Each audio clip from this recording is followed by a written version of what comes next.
नमस्कार, मैं निशी शर्मा। आप देख रहे हैं जनप्रवाद। दुनिया में कई ऐसे देश हैं जहां काले कानूनों की वजह से लोगों को, खासकर महिलाओं को, प्रताड़ना का शिकार होना पड़ता है।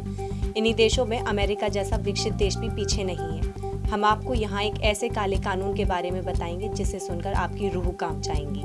अमेरिका स्थित एल सैल्वाडोर में रहने वाली 29 वर्षीय सारा रेगोल गौरसिया बताती हैं कि जब वह 8 महीने की गर्भवती थी तब कपड़ा धुलते समय उनका पैर अचानक फिसल गया था, जिसकी वजह से वह बेहोश हो गई थी। जब उन्हें होश आया तो उनके हाथ पैर बेड से बंधे हुए थे, क्योंकि उन्हें गहरी चोट पहुंची थी। उनकी जिंदगी दांव पर थी।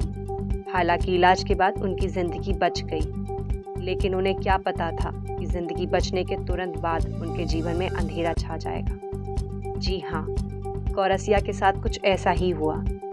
अभी वह ढंग से स्वस्थ ही हो पाई थी कि उन्हें 20 साल के लिए जेल में डाल दिया गया। जेल जाते ही उनके जीवन में अंधकार छा गया। अब यहाँ ना तो उन्हें कोई देखने वाला था और ना ही कोई खास सुविधाएं। गम के आंसुओं का सैलाब में जेल के अंदर कई वर्ष बीत गए। अब तो आंखों के आंसू भी सूख चुके थे। जेल में गौरसिया ने अपनी तरह कई महिलाओं को देखा। धीरे धीरे उनसे बातचीत की। गौरसिया को पता चला ये सभी महिलाएं भी बिना किसी गलती के जेल में बंद हैं। इसके बाद उसने ठान लिया था कि सज़ा पूरे होने के बाद वह न सिर्फ महिलाओं को छुड़ाने का प्रयास करेगी, बल्कि कुछ ऐसा ज़रूर करेगी कि भविष्य में यहाँ की महिलाओं को बिना किसी गलती के सज़ा ना मिले। इसके लिए गौरसिया ने अपने ही मन में लड़ाई लड़ने का ताना बाना बुन लिया था। समय बीतता गया। समय के साथ गौरसिया शारीरिक रूप से कमज़ोर होती गई। जेल में 6 वर्ष बीत चुके थे। जेल में रहते हुए गौरसिया ने कोई ऐसा काम नहीं किया था जिससे जेल प्रशासन को कोई परेशानी हुई हो। उसकी इसी अच्छाई के चलते गौरसिया की सज़ा 20 वर्ष से कम करके 10 साल कर दी गई। अब जेल के अंदर प्रताड़ित अन्य महिलाओं को गौरसिया ढांढस बांधने लगी थी। वह महिलाओं को हिम्मत देती कि उनकी इस लड़ाई को वो ज़रूर लड़ेगी। 9 साल बीत चुके थे। जेल से घर जाने में कुछ ही समय शेष था। गौरसिया को जहां घर जाने की खुशी थी, वहीं जेल में सहेलियों से बिछड़ने का गम भी था।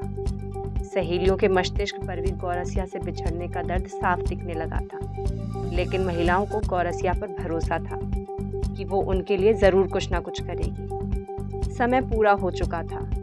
जेल प्रशासन ने गौरसिया को जेल से रिहा कर दिया। अब आपके मन में ये ज़रूर आ रहा होगा कि जब गौरसिया ने कोई गलती ही नहीं करी थी तो उसे जेल में क्यों डाला गया।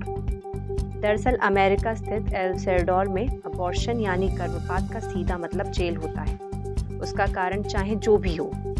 गौरसिया का कपड़े धुलते समय जब पैर फिसला था तब उसके पेट में जो 8 माह का जो बच्चा पल रहा था, दरअसल वह मर गया था।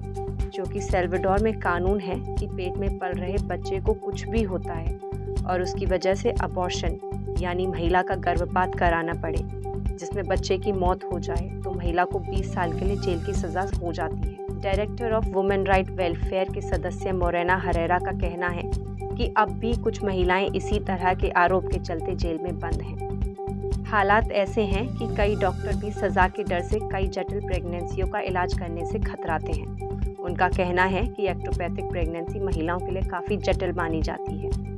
इसमें जान जाने का भी खतरा होता है।